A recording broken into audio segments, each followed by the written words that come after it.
Hi friends, welcome to Chikkus അടുക്കള. Christmas ഒക്കെ ഇല്ലേ, അതുകൊണ്ട് ഞാനൊരു പ്ലം കേക്കിൻ്റെ റെസിപ്പി ആയിട്ടാണ് വന്നേക്കുന്നത്. റെസിപ്പിയിലേക്ക് പോകുന്നതിന് മുമ്പ് എല്ലാ ഫ്രണ്ട്സിനും എൻ്റെ മേരി ക്രിസ്മസ്.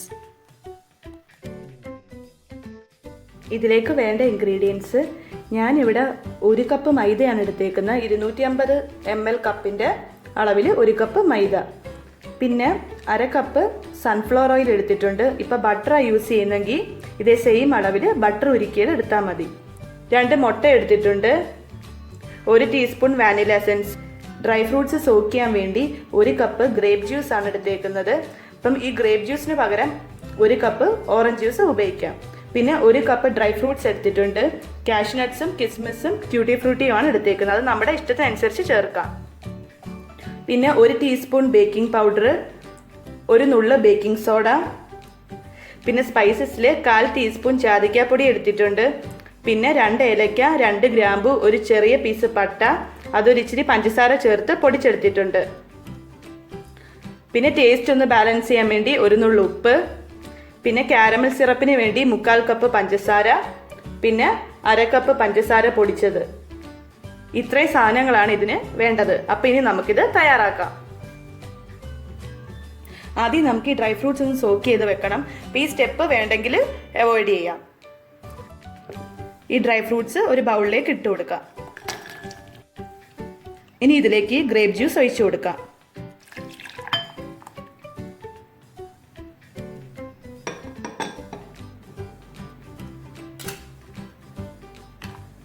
ഇനി ഇത് നല്ലപോലെ ഒന്ന് മിക്സ് ചെയ്ത് കൊടുക്കാം.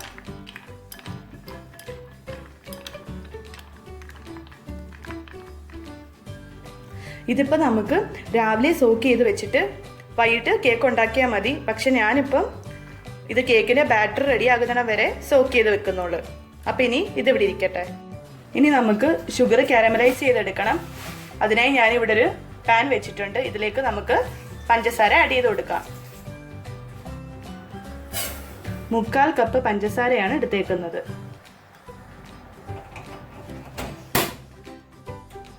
ഞാൻ ഫ്ലെയിം ഓൺ ചെയ്ത് കൊടുത്തിട്ടുണ്ട്. ആദ്യം മീഡിയം ഫ്ലെയിമിലാണ് വെച്ചേക്കുന്നത്. ഇനി ഇത് അവിടെ ഇരുന്ന് അലിഞ്ഞു വരട്ടെ. അതുവരെ നമുക്കിനി ഇളക്കി കൊടുക്കണ്ട.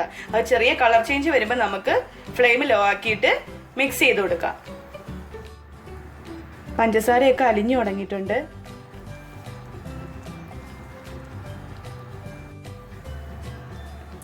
ഇനി നമുക്ക് ഇതൊന്ന് മിക്സ് ചെയ്ത് കൊടുക്കാം.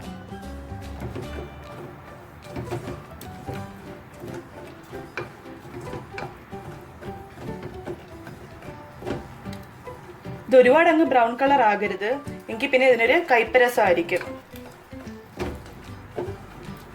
ഒരു ഗോൾഡൻ ബ്രൗൺ ആകുമ്പോൾ ഇതിലേക്ക് നമുക്ക് 1/2 കപ്പ് ചൂടുവെള്ളം ഒഴിച്ചു കൊടുക്കണം.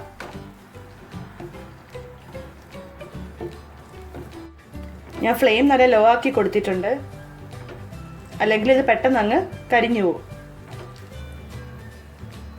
ഇനി നമുക്കിതിലേക്ക് ചൂടുവെള്ളം ഒഴിച്ചു കൊടുക്കാം. ചൂടുവെള്ളം ഒഴിച്ചു കൊടുക്കുമ്പോൾ ശ്രദ്ധിക്കണം, നമ്മുടെ ദേഹത്തൊന്നും തെറിക്കാതെ ഇച്ചിരി ദൂരെ ഒന്ന് ഒഴിച്ചു കൊടുക്കണം. കുറേശ്ശെയായി ഒഴിച്ചു കൊടുക്കാം. ഞാൻ ഫ്ലെയിം ഒന്ന് ഓഫ് ചെയ്തിട്ടുണ്ട്.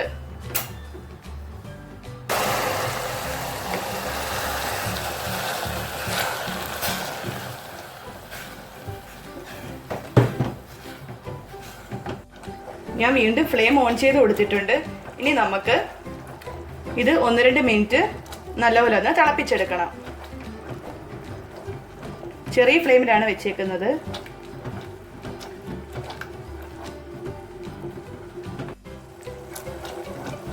സിറപ്പ് റെഡി ആയിട്ടുണ്ട്.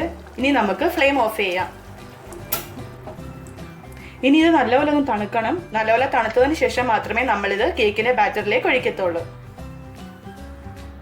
ഇനി നമുക്ക് ഈ ഡ്രൈ ഇൻഗ്രീഡിയൻസ് ഒക്കെ ഒന്ന് അരിച്ചെടുക്കണം. ഞാൻ അതിനായിട്ട് ഒരു സ്ട്രെയിനർ എടുത്തിട്ടുണ്ട്. ഇനി ആദ്യം ഈ മൈദ അതിലേക്ക് ആഡ് ചെയ്ത് കൊടുക്കാം.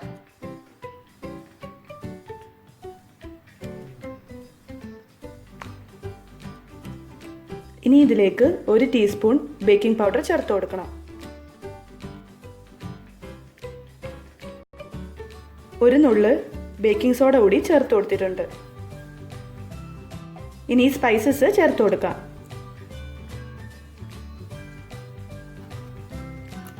ഇനി ഇതൊന്ന് മിക്സ് ചെയ്ത് കൊടുക്കാം.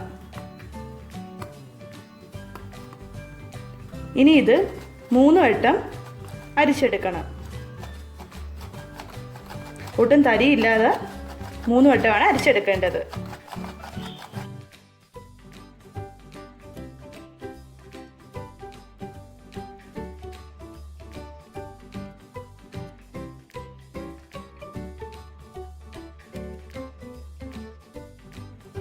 മാവ് ഞാൻ 3 വട്ടം അരിച്ചെടുത്തിട്ടുണ്ട്. പിന്നെ ഇതിൻ്റെ കൂടെ ഞാൻ ഒരു നുള്ളു ഉപ്പ് കൂടി ചേർത്തായിരുന്നു, അത് കാണിക്കാൻ അങ്ങ് വിട്ടുപോയി. അപ്പോൾ ഇനി നമുക്ക് ബാക്കി കാര്യങ്ങളൊക്കെ ചെയ്യാം. ഞാൻ മറ്റൊരു ബൗളിലേക്ക് 2 മുട്ട പൊട്ടിച്ച് ഒഴിച്ചിട്ടുണ്ട്. ഇനി ഇത് നല്ലപോലെ ഒന്ന് ബീറ്റ് ചെയ്തെടുക്കണം. ഞാനിപ്പം ഈ വിസ്ക് കൊണ്ടാണ് നല്ലപോലെ ബീറ്റ് ചെയ്തെടുക്കുന്നത്. ഇപ്പോൾ വിസ്ക് ഇല്ലെങ്കിൽ ഒരു ഫോർക്കോ സ്പൂണോ വെച്ച് നല്ലപോലെ ഒന്ന് ബീറ്റ് ചെയ്ത് എടുത്താൽ മതി.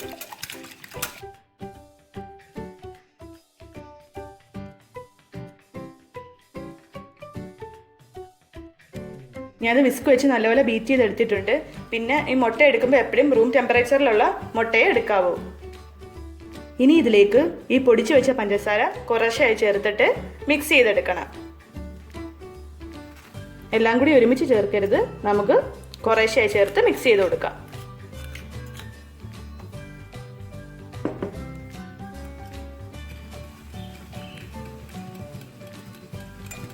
കട്ടയൊന്നും ഇല്ലാതെ നല്ലപോലെ മിക്സ് ചെയ്തെടുക്കണം.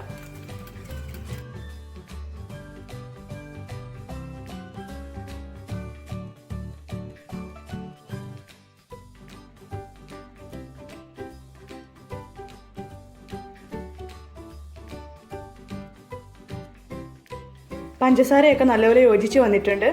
ഇനി ഇതിലേക്ക് നമുക്ക് വാനില എസൻസ് ചേർത്ത് കൊടുക്കണം. 1 ടീസ്പൂൺ ചേർത്ത് കൊടുക്കാം.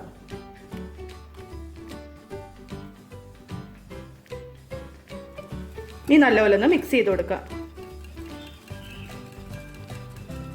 ഇനി ഇതിലേക്ക് 1/2 കപ്പ് ഓയിൽ ചേർത്ത് കൊടുക്കാം. ഞാനിവിടെ സൺഫ്ലവർ ഓയിലാണ് എടുത്തേക്കുന്നത്. ഇപ്പോൾ ഓയിലിന് പകരം ബട്ടറാണ് ചേർക്കുന്നതെങ്കിൽ 1/2 കപ്പ് ബട്ടർ ഉരുക്കിയത് ഇതേ സമയത്ത് ചേർത്ത് കൊടുത്താൽ മതി.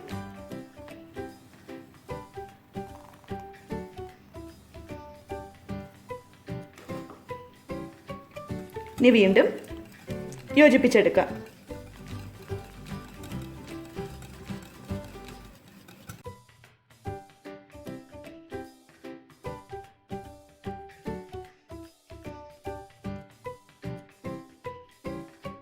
ഈ മിക്സ് ഇവിടെ റെഡി ആയിട്ടുണ്ട്. ഇനി നമുക്കത് മാറ്റി വെക്കാം. ഇനി ഈ ഡ്രൈ ഫ്രൂട്ട്സ് നമുക്കൊന്ന് ഈ ജ്യൂസിൽ നിന്ന് അരിച്ചെടുക്കണം.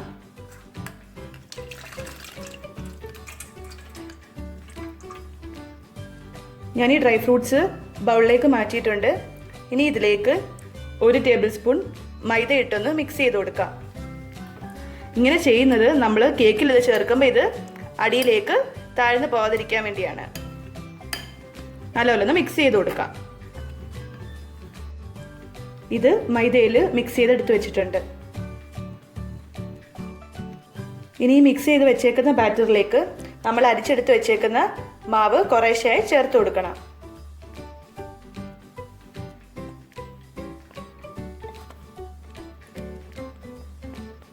കുറേശ്ശായി ചേർത്ത് വേണം മിക്സ് ചെയ്തെടുക്കാൻ.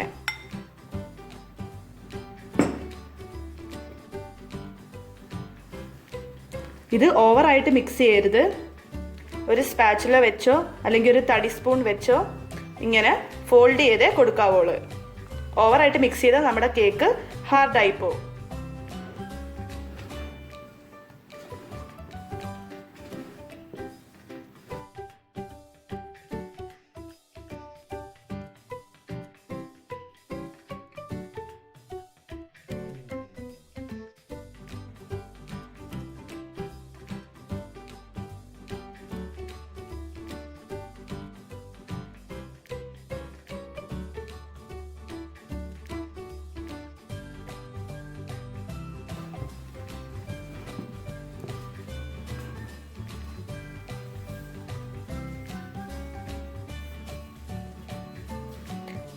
കേക്കിൻ്റെ ബാറ്റർ ഞാൻ നല്ലപോലെ മിക്സ് ചെയ്തെടുത്തിട്ടുണ്ട്. ഇനി ഇതിലേക്ക് നമുക്ക് കാരമൽ സിറപ്പ് ചേർത്ത് കൊടുക്കണം.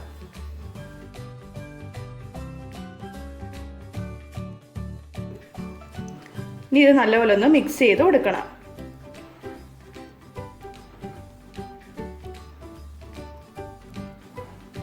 ഡ്രൈ ഫ്രൂട്ട്സ് ചേർത്ത് കൊടുത്തിട്ടുണ്ട്.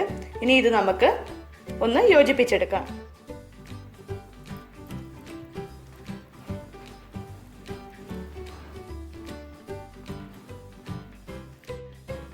കേക്കിൻ്റെ ബാറ്റർ റെഡി ആയിട്ടുണ്ട്.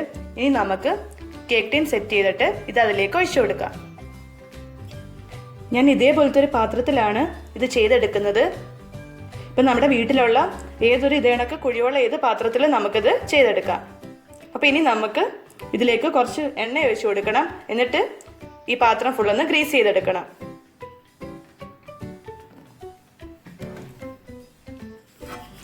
ഇനി ഇത് എല്ലായിടത്തേക്കും നല്ലപോലെ ഒന്ന് സ്പ്രെഡ് ചെയ്ത് കൊടുക്കാം. ഇനി ഇതിലേക്ക് ഞാൻ ബട്ടർ പേപ്പർ വെച്ച് കൊടുക്കുന്നുണ്ട്.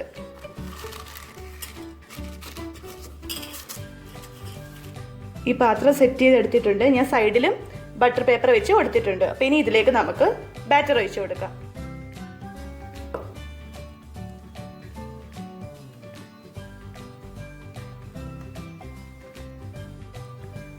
ബാറ്റർ മൊത്തം ഒഴിച്ചു കൊടുത്തിട്ടുണ്ട്. ഇനി ഇത് നമുക്കൊന്ന് ടാപ്പ് ചെയ്ത് കൊടുക്കണം, അതിൻ്റെ എയർ ബബിൾസ് ഒക്കെ പോകാൻ വേണ്ടി.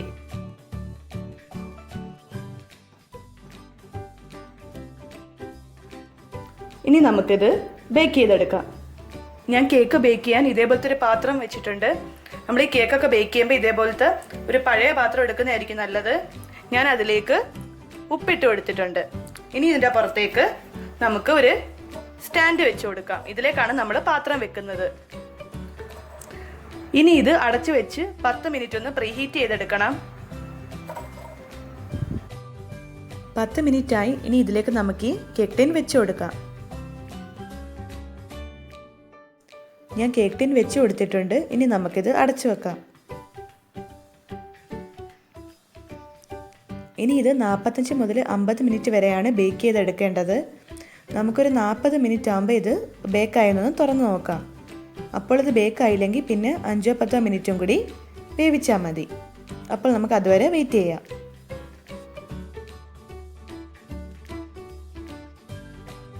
ഞാൻ ലോ ടു മീഡിയം ഫ്ലെയിമിലാണ് വെച്ചേക്കുന്നത്. നമ്മൾ ഹൈ ഫ്ലെയിമിൽ ഇത് വെക്കരുത്. ഇപ്പം മൊത്തം 45 മിനിറ്റ് ആയിട്ടുണ്ട്. നമ്മുടെ കേക്ക് നല്ലപോലെ പൊങ്ങി വന്നിട്ടുണ്ട്. ഇനി നമുക്കത് ബേക്കായൊന്ന് നോക്കാം.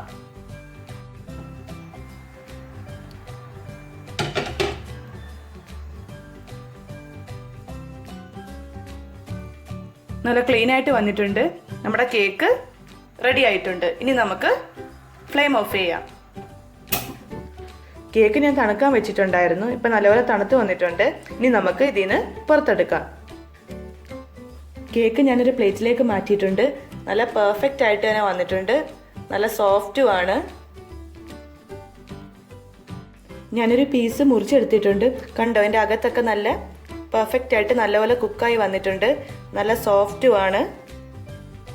നല്ല സിമ്പിളായിട്ട് ഉണ്ടാക്കാൻ പറ്റുന്ന ഒരു കേക്കാണിത്. ബിഗിനേഴ്സിന് വരെ നല്ല പെർഫെക്റ്റ് ആയിട്ട് തന്നെ കിട്ടും. അതുകൊണ്ട് എല്ലാവരും ട്രൈ ചെയ്ത് നോക്കണം. നല്ല ടേസ്റ്റി കേക്കാണ്. എൻ്റെ വീഡിയോ ഇഷ്ടമായെങ്കിൽ ലൈക്ക് ചെയ്യാനും കമൻറ്റ് ചെയ്യാനും ഷെയർ ചെയ്യാനും മറക്കരുത്. ചാനൽ സബ്സ്ക്രൈബ് ചെയ്യാത്ത ഫ്രണ്ട്സ് സബ്സ്ക്രൈബ് ചെയ്യാൻ മറക്കല്ലേ. അപ്പോൾ ഇനി മറ്റൊരു നല്ല റെസിപ്പി ആയിട്ട് വീണ്ടും കാണാം.